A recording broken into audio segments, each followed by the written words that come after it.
بسم اللہ الرحمن الرحیم. شروع اللہ کے نام سے جو رحمان و رحیم ہے. اقرأ بسم ربک الذی خلق. پڑھو اے نبی اپنے رب کے نام کے ساتھ جس نے پیدا کیا. خلق الانسان من علق. جمے ہوئے خون کے ایک لوتھڑے سے انسان کی تخلیق کی. اقرأ وربک الاکرم. پڑھو اور تمہارا رب بڑا کریم ہے. الذی علم بالقلم. جس نے قلم کے ذریعے سے علم سکھایا. علم الانسان ما لم يعلم. انسان کو وہ علم دیا جسے وہ نہ جانتا تھا. Assalamu alaikum and good morning to all the students out there. Let's start the class with the name of Allah who is the most beneficent and merciful.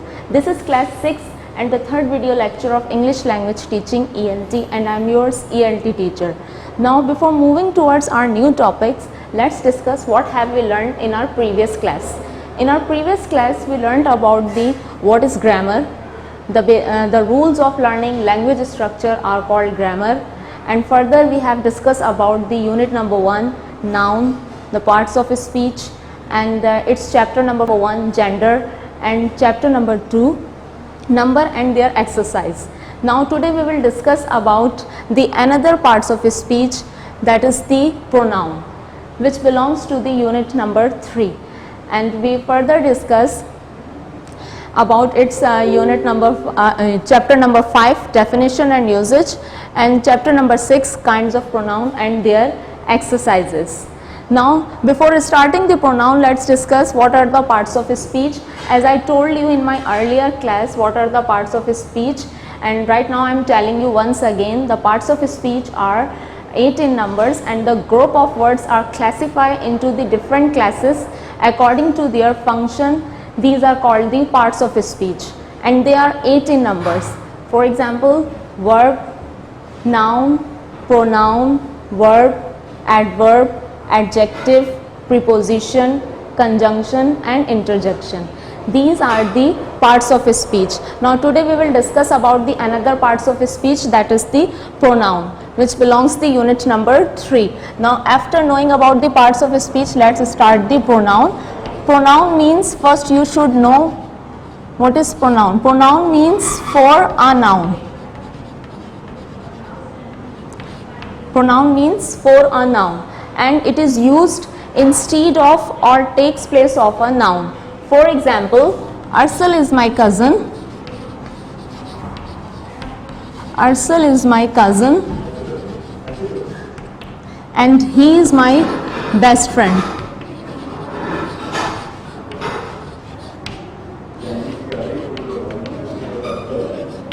He is my best friend. Now Arsal is a noun here and he is a pronoun here. We replace the Arsal by the pronoun he. The question is, why did we do like this? Why do we use the pronoun here or why do we use the pronoun?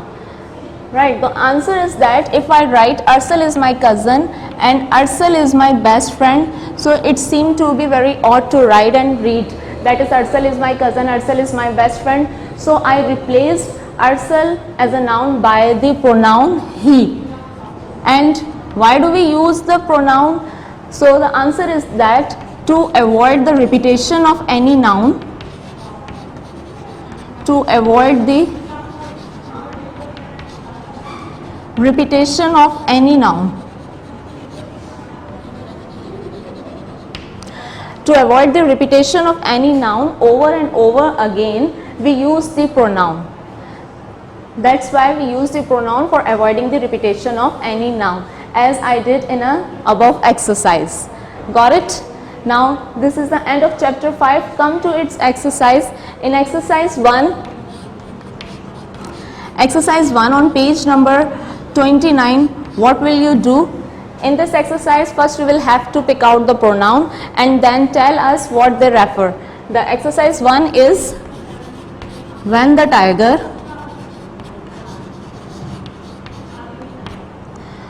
tiger saw the women,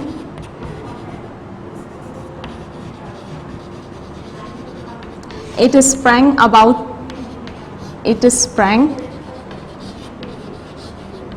upon her. Now first, what will you do? You have to pick out the pronoun. Here the pronoun is it, first pronoun, and the another pronoun is her, and tell us what they refer. So it sprang upon her. Who sprang? Tiger. So it represents the tiger. And to whom the tiger sprang? Her. Her shows the women. So her represent the women. Got it? Now come to its exercise number 2. What will you do in this exercise?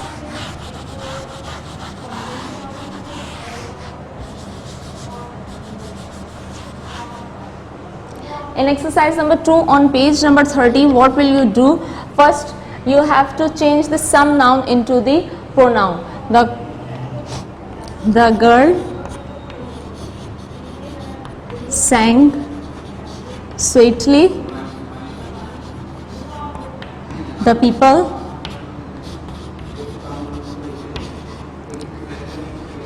listened to the girl. Listen to the girl. The people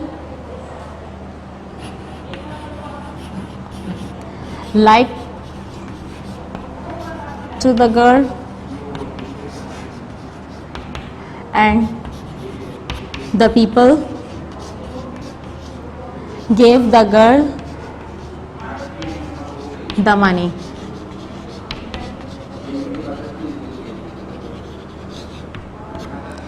Here two nouns are using over and over again, and it seemed to be very odd to read and write. So what will we do? We have to change these noun into the pronoun. So the sentence becomes the girl sang sweetly. The people listened to her. Listen to her. They liked her.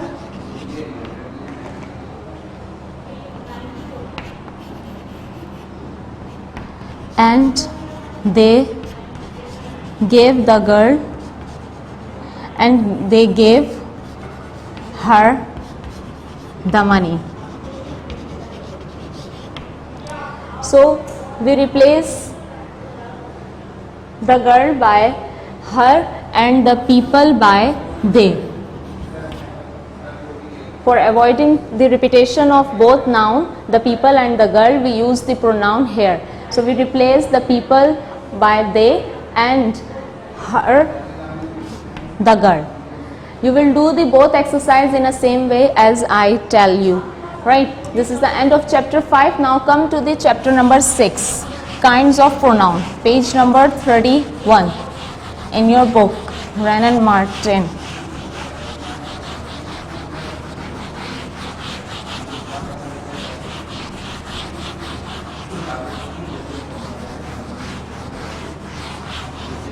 Now let's discuss the kinds of pronoun, chapter number 6.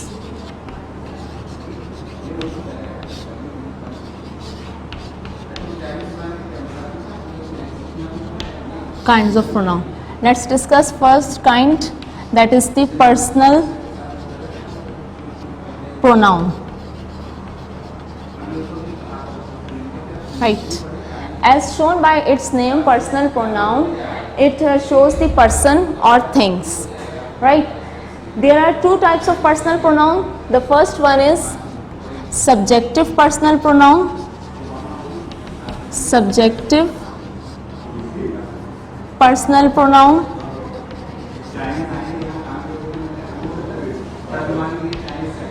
That's are I, we, you, he, she, it, they. Right. And the second one is objective personal pronoun. These are the types of the personal pronoun. Objective personal pronouns. That is me, us, you, him, her, it, and them. If we use both of these in example, the example will be she works with me. She works with me. Now she is used here as a subjective pronoun and me is used here as an objective pronoun. Now further we divided the personal pronoun into the persons. For example, the first person of personal pronoun. First person of personal pronoun. The first person of personal pronoun. The person who is speaking, this is called the first person. Now let's see. I, me, mine. These are the first person singular number. For example, I know you. Example, I know you. You know me.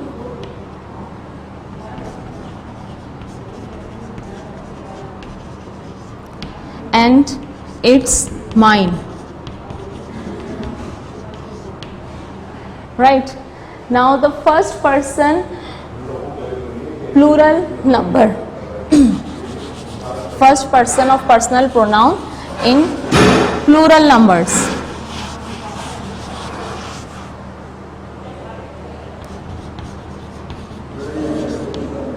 First person of personal pronoun in plural number, that are we, ours and us. For example, we love the child. The child loves us. The child loves us. And the third one example is it's ours. This is the first person of personal pronoun. Now the second one is second person of personal pronoun.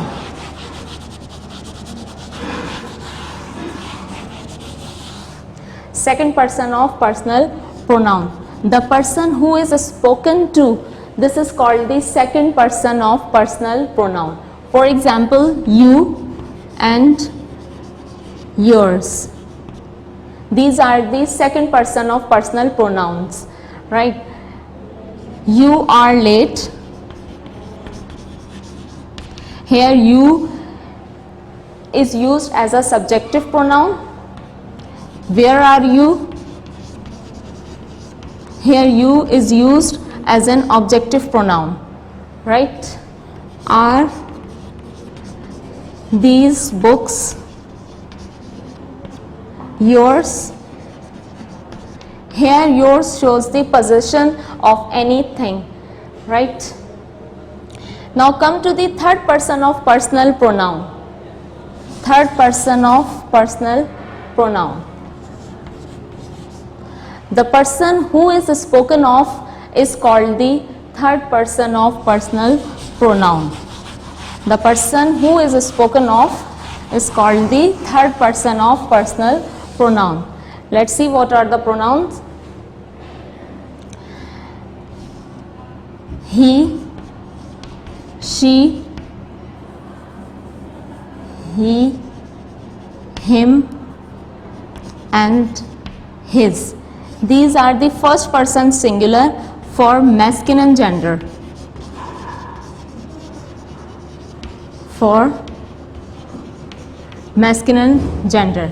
He, him, his. These are the third person singular for masculine gender. These nouns are used for the male person or masculine gender. Right. For example, he is ill. I often meet him. This book is his.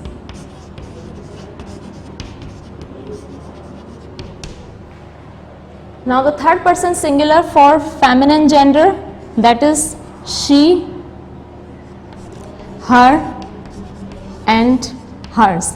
These are the third person singular for feminine gender.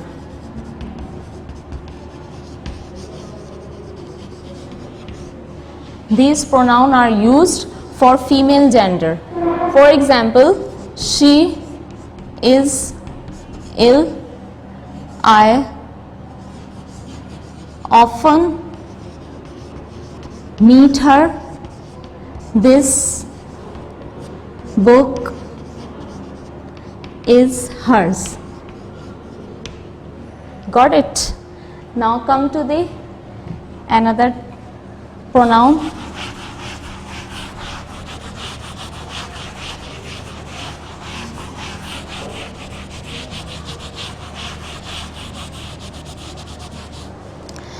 That is the it.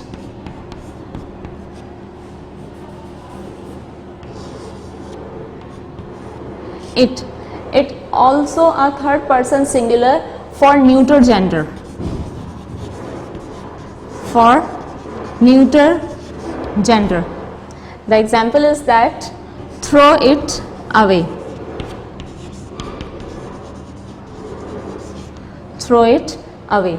The last pronoun is number 4. They, them and theirs. These are the third person plural for common gender. Third person plural for common gender. Right, for example, they bought their books with them, and these books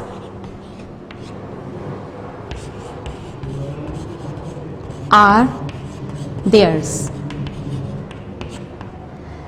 This is the person pronoun in the type of the persons, right? We divided the personal pronoun into the persons. So we have discussed the first person of personal pronoun, second person of personal pronoun, and the third one is third person of personal pronoun.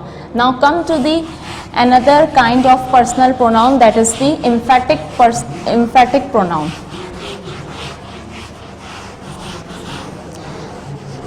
Let's discuss the another kind of pronoun, that is the emphatic pronoun.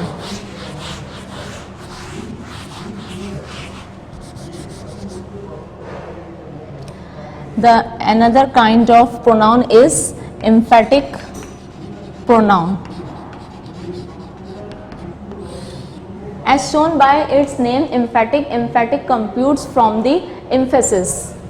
It means it emphasizes the any noun, emphasis, any noun or subject who perform the any action, right? Emphatic pronoun shows the emphatic pronoun means it emphasizes the action of any subject. In emphatic pronoun, we see it emphasizes the action of the subject, that is called the emphatic pronoun. For example, he himself cut the cake. He himself cut the cake. Now here, who cut the cake? He. And himself emphasizes upon he, that he cut the cake. This is called the emphatic pronoun. Now let's discuss the another type of pronoun, that is the reflexive pronoun. reflexive pronoun. As shown by its name, any action reflects by the subject. This is called the reflexive pronoun. Reflexive means reflection, reflect backs, right? So whatever action is performed by the subject, it reflects back upon the subject. This is called the reflexive pronoun. And reflexive is computed from the reflection, reflect back. For example, we often deceive ourselves. Here ourselves is a object here who receive the action by the subject. Here we is a subject. So we often deceive. To whom we deceive? Ourselves. So first ourself receives the any action by the subject we, but it reflects back upon the we, because ourselves denotes the we. That's why the action whatever performed by the subject after receiving the object, it reflects back upon the subject, that is the we. This is called the reflexive pronoun. Now the question is that how would you identify this sentence as a reflexive pronoun or an emphatic pronoun? The simple difference is that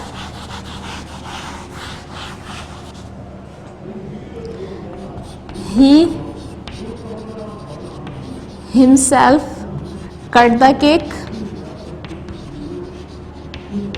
and we often deceive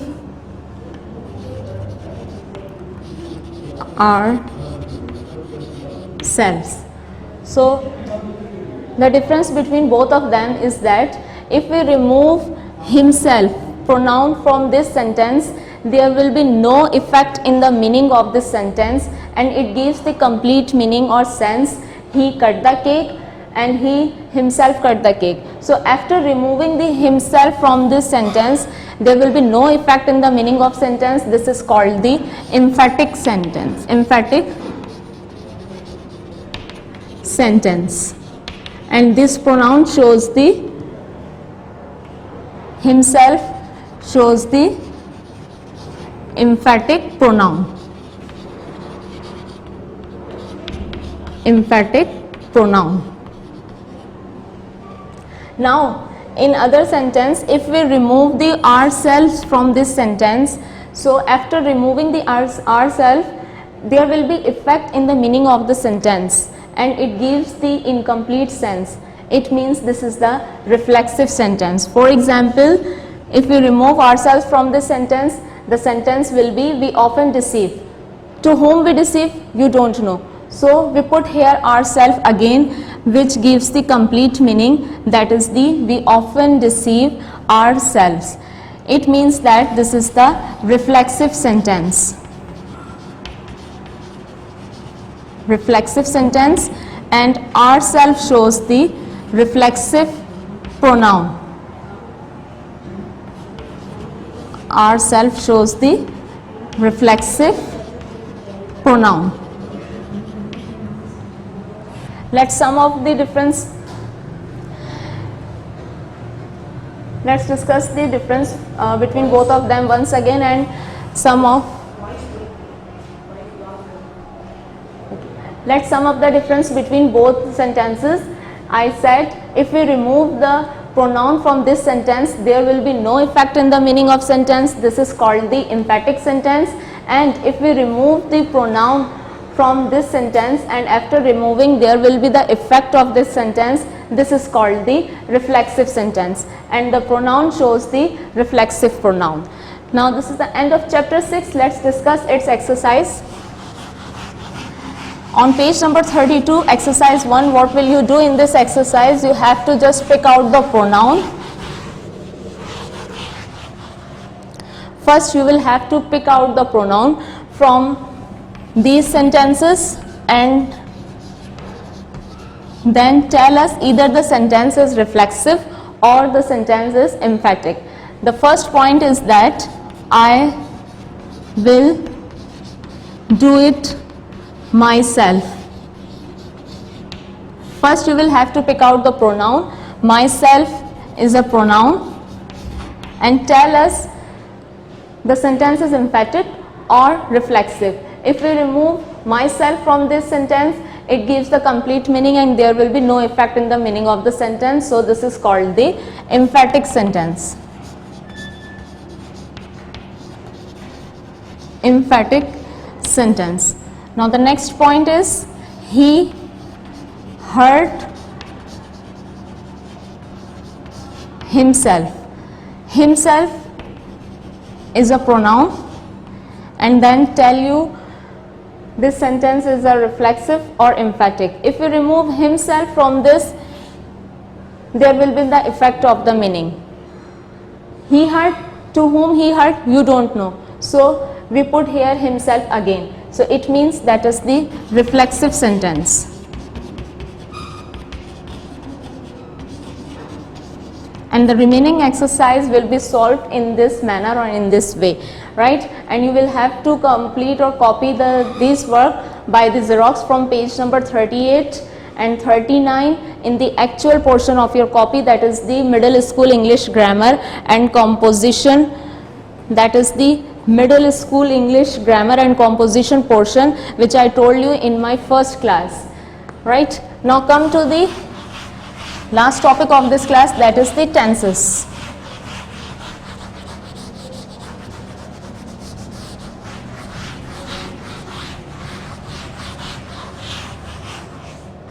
That is the tenses. Now what are the tenses? The time of any action is called the tenses, right? Now there are three types of tenses. The first one is present tense, the present tense, second one is the past tense,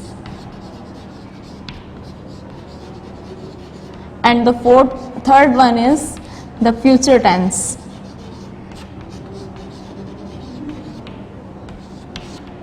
First we discuss the present tense. The time which is going on is called the present tense. For example, I am teaching you and you are watching me. This is the present tense. Got it? Now the second is the past tense.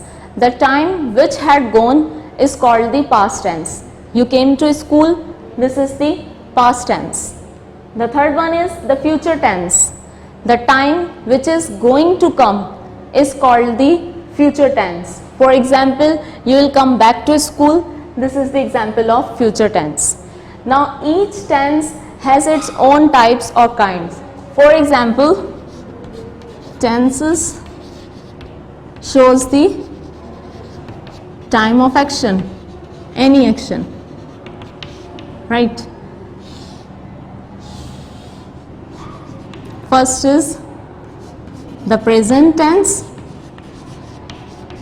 It has its own kind. The first one is the present indefinite, present indefinite. It is also called present simple.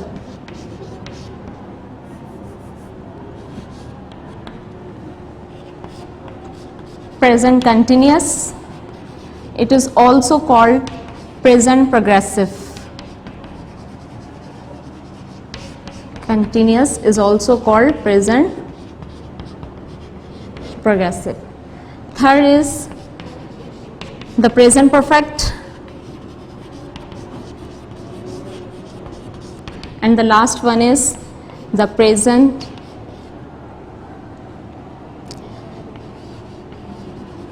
perfect continuous. Same for the past tense and for the future tense. In past tense,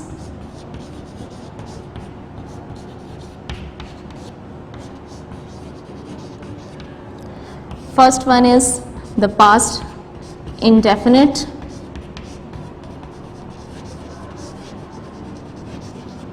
or it is also called past simple. Second one is the past continuous, and it is also called the past progressive.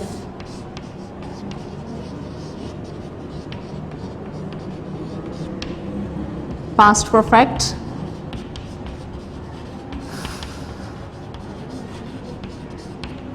and the past perfect continuous.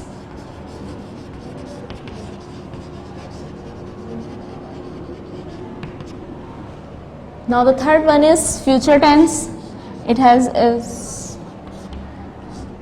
the future tense. It has also its kind.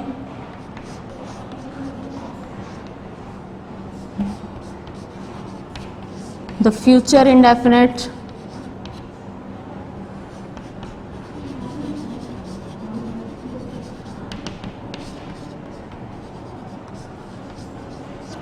Or simple. The future continuous or progressive.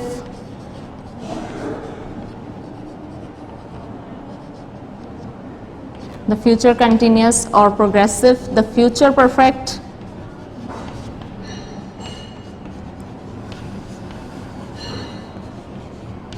The future perfect, and the last one is the future perfect continuous.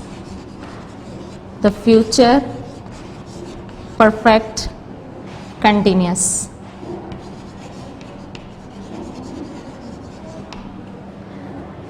These are the kinds of the three tenses: the present tense, the past tense, and the future tense. So let's discuss first the present indefinite or the present simple tense.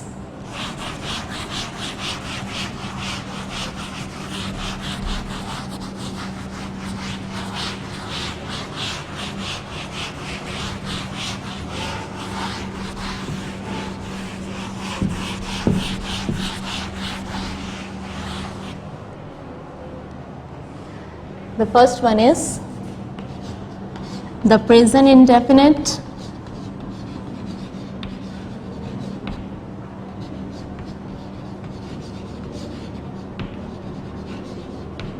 or it is also called the present simple tense.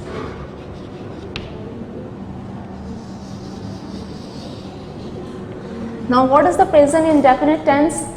The action which is performed by the subject, or any action which is performed by the subject regularly or truly, this is called the present indefinite tense.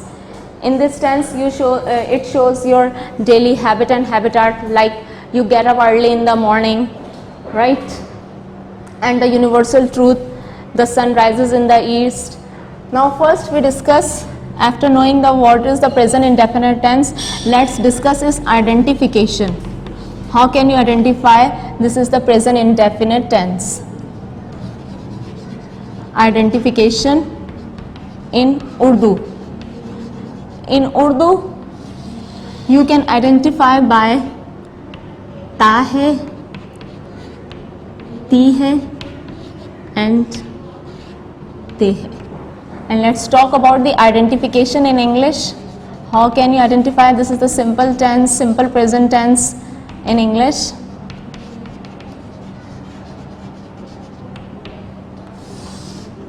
First form or base form of verb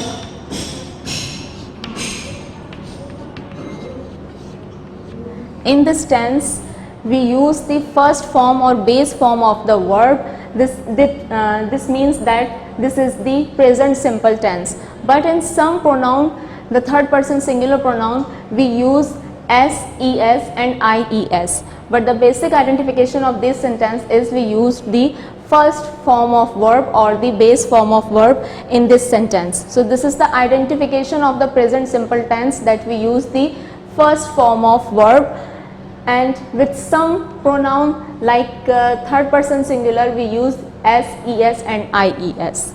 But basically we use the base form or first form of verb in this tense.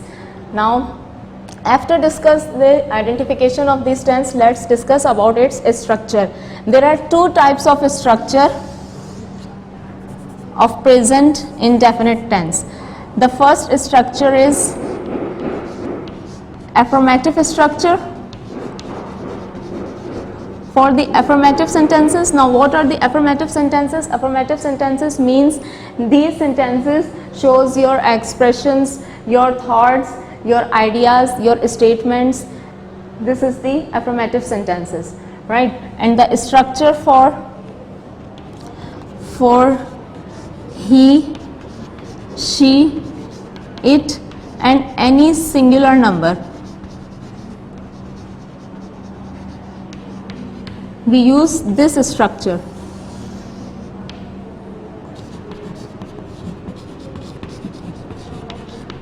That is subject plus first form of verb s, es and ies plus object.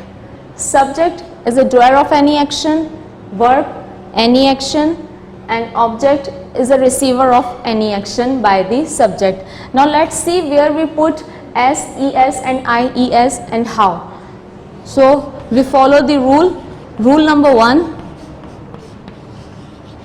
If your noun ends in vowel plus consonant, as I told you about the vowel and consonant, there are 26 letters from A to Z in which 5 letters we are taken from. These are the vowels, that is A, E, I, O, U. A, E, I, O, U, these are called the vowel and it gives the sound by itself, right? And what about the consonant? The remaining letters of from A to Z, after taking out the 5 letters, the remaining letters are called the consonant. There are 21 letters. After taking out the 5 vowel letters, the remaining 21 letters are called the consonant. And consonant, these are the basic speech sound and they are always used with vowels. Now let's discuss the first rule.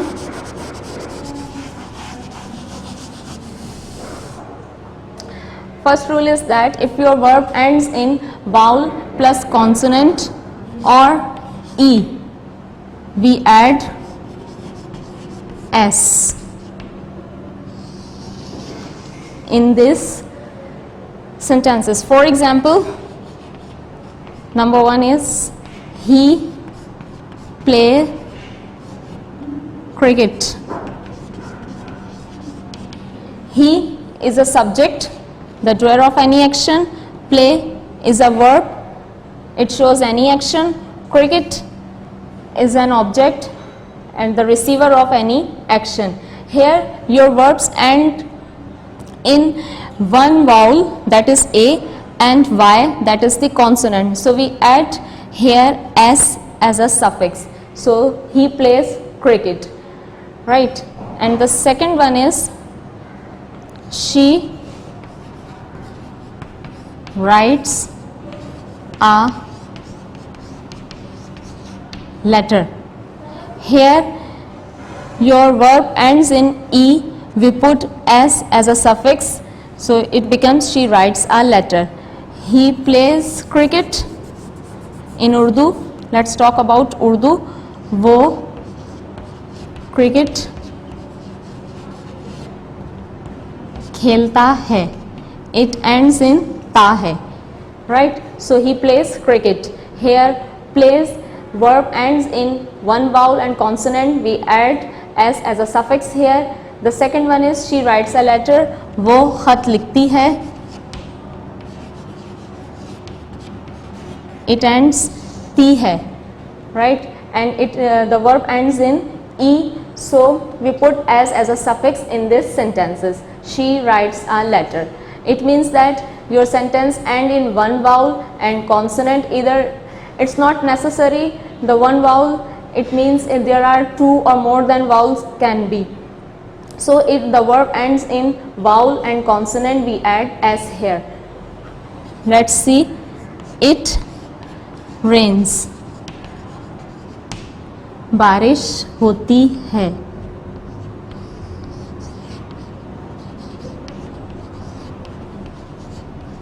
It also ends in تی ہے, right?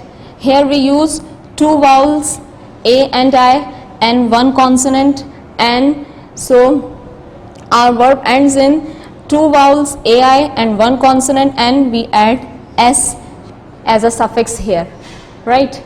Now come to the rule number 2.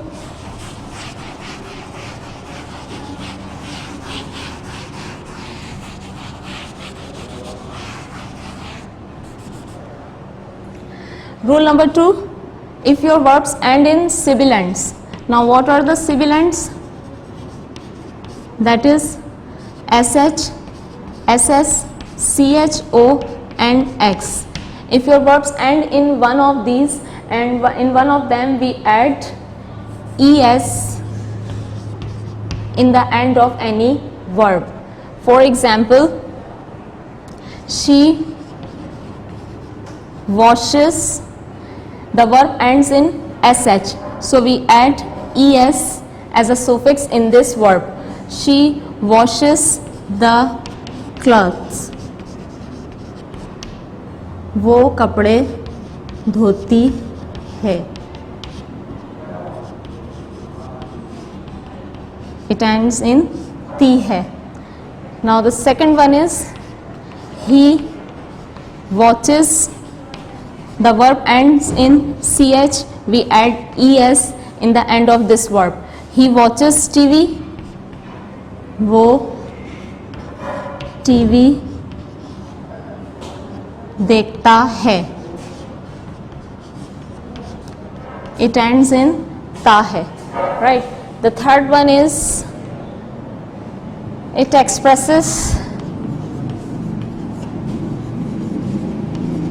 the verb ends in double s, so we add es in the end of this verb. It expresses, یہ ظاہر کرتا ہے, ends in تا ہے. The fourth one is o, he go. Your verb ends in o, so we add es as a suffix. He goes to school, وہ school جاتا ہے. Now the last one is x, she mix. Your verb ends in x, so we add es as a suffix. She mixes the two things, وہ دو چیزوں کو ملاتی ہے.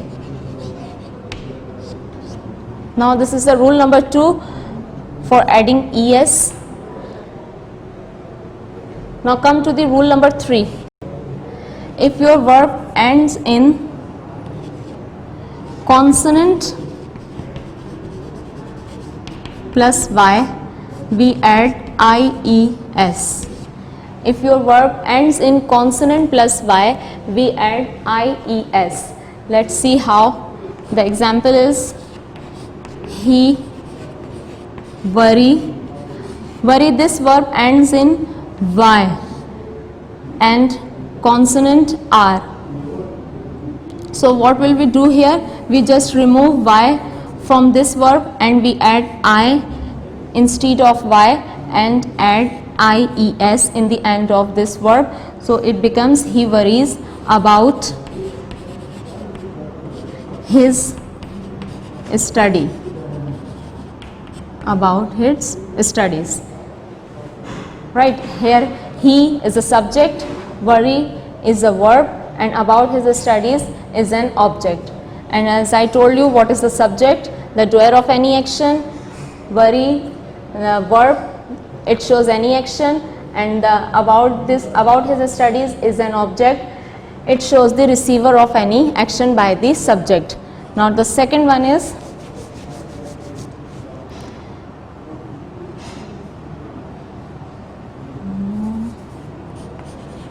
the child cry. This verb ends in also r or y. So what will we do here? We remove y and add ies. She cries. The child cries. Right? This is the third rule of adding s, es and ies. This is the affirmative sentences and affirmative structure. Let's talk about the negative sentences and its structure. Now what are the negative sentences? The negative sentences shows the someone forbids you or stops you for doing, telling and saying anything. This is called the negative sentence. Negative sentence, and its structure is subject, the doer of any action. We use here helping verb does plus not. First form of verb, it shows any action, and object, the receiver of any action. Now here we use does as a helping verb, and we remove s, es or ies from the verb. Why? Because we are using does and we are using es with does. So that's why we remove s, es and ies from the verb. Let's see the example. She is a subject, helping verb does plus not, and we use the first form of verb. She doesn't watch is a verb, and object TV. She doesn't watch TV. वो TV नहीं देखती है.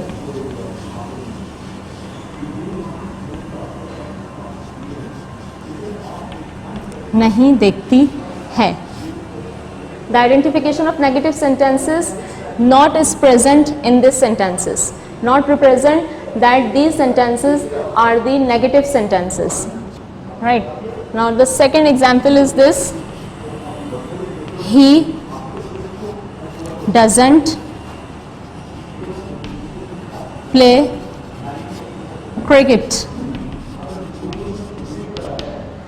We remove s from plays and we remove es from watch, because we are using does as a helping verb and we use here es with the does. That's why we remove s, es and ies in negative and interrogative sentences, and we use just the simple form of verb. Right. Now he doesn't play cricket. We remove s from here, and Urdu is वो cricket नहीं खेलता है. Nahi and not are shown that these are the negative sentences. Now come to the interrogative sentences. Interrogative sentences are those sentences when someone asks you any question and takes some information. These are called the interrogative sentences.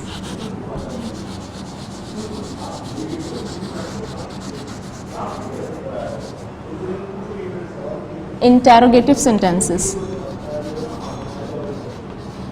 in which someone asks you about any question and takes some information about anything. This is called the interrogative sentences. Now the structure is we use helping verb does. We start these sentences with the helping verb does plus subject, first form of verb plus object, then we add question mark. The identification of interrogative sentences. These sentences begin from helping verb and ends with the question mark in Urdu and English both. Now let's see the example. Does he play cricket? क्या वो cricket खेलता है? It ends in ta hai and question mark. Does is a helping verb, he is a subject, play is a verb, and cricket is an object, and in the end the question mark, which denotes that this is the interrogative sentence. Another example, let's see. Does it rain? We remove s, es from the both sentences because we are using does here. Does it rain? क्या बारिश होती है?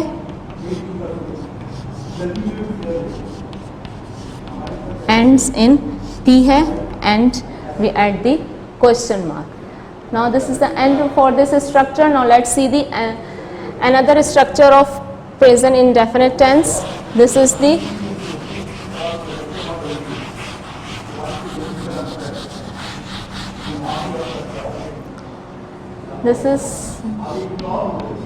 I, you, we, they, or any plural number. Any plural number. We use this structure for affirmative, negative and interrogative sentences. First we discuss about the affirmative sentences. I told you about the affirmative sentences. What are they? In which you express your thoughts, your feeling, your ideas. These are the affirmative sentences, and the structure is subject plus first form of verb plus object. We don't use here SES and IES. We don't use. So subject plus first form of verb plus object. Let's see the example for this structure. I is a subject, eat is a verb, and food is an object. I subject, the doer of any action, eat verb any action, food object, the receiver of any action. Subject first form of verb and object. I eat food.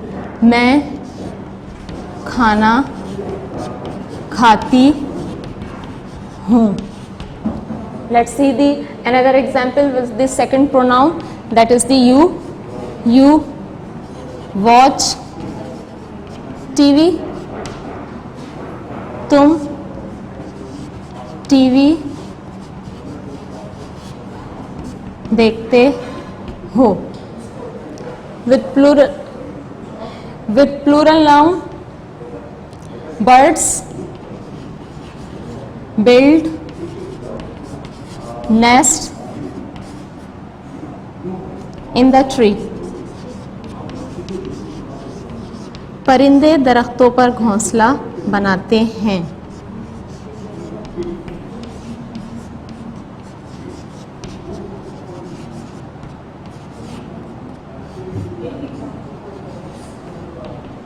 बनाते हैं. Now let's see its negative sentences. I told you about the negative sentences. What are the negative sentences? In which someone forbids you and stops you for doing, telling and saying anything. These are the negative sentences, and we use not in this sentences. Let's see its structure. That is the subject. We use helping verb do here plus first plus not first form of verb plus object. Let's see the example with this structure. I is a subject, do helping verb, do not play first form of verb, and cricket is an object. मैं cricket नहीं खेलती हूँ. मैं cricket नहीं खेलती हूँ. Now come to the third and last type of tense. This is the type of sentences. This is the interrogative sentence. Let's see its structure.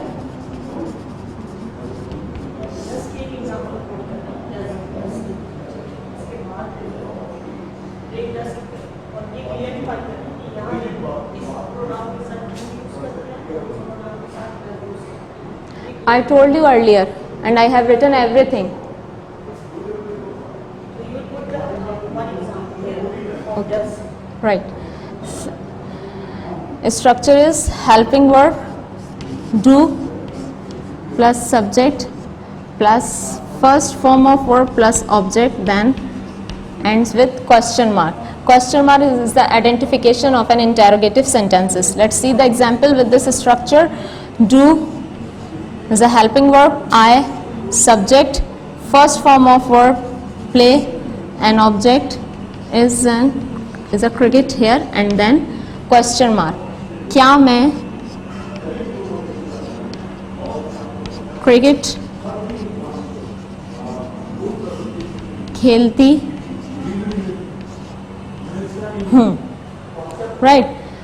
So interrogative sentences, when someone asks you the question and takes the information, this is called the interrogative sentences. And let's see the difference between both of these sentences. Where do we use the does and where do we use the do?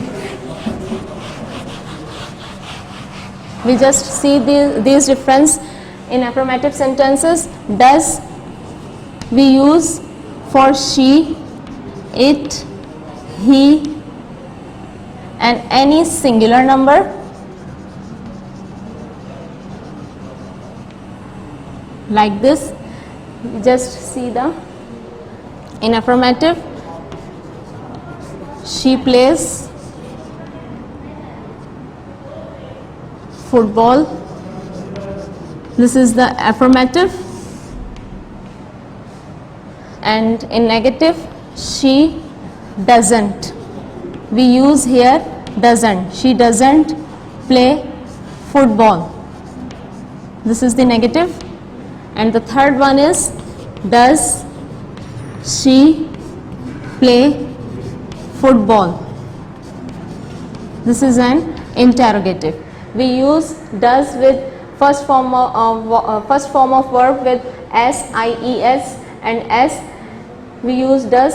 These pronoun she, it, he and any singular number, we use the does pronoun in interrogative and negative sentences. And after removing the s, es and ies from the verb, we use here does with the helping verb of she, it, he and any singular number, while where we use do,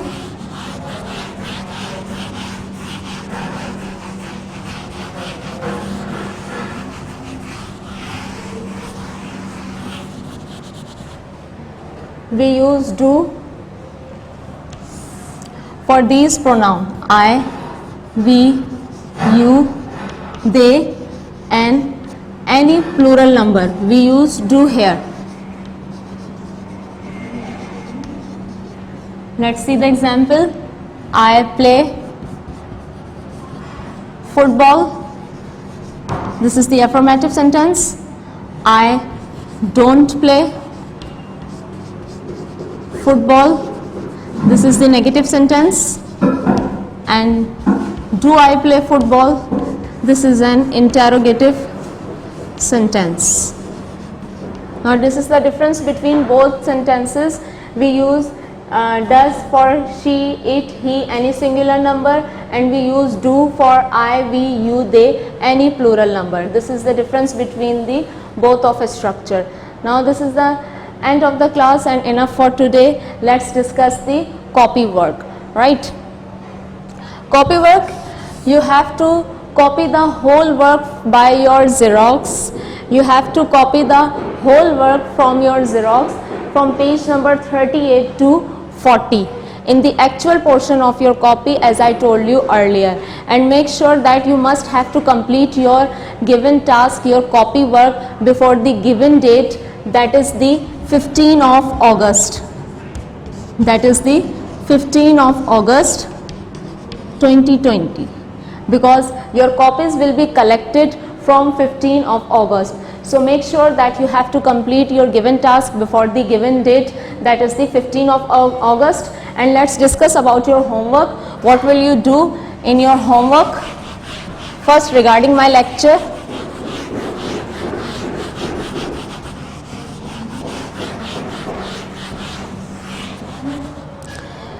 regarding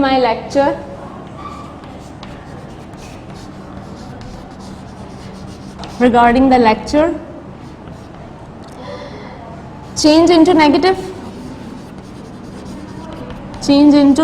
form. Negative form. Does the child fly the kite? Does the child fly the kite? And the second one is pick out the pronoun first, and I myself go to school. In this sentence, you will have to pick out the pronoun first. What will you do? Pick out the pronoun. Pick out pronoun and tell us either the sentence is reflexive or emphatic.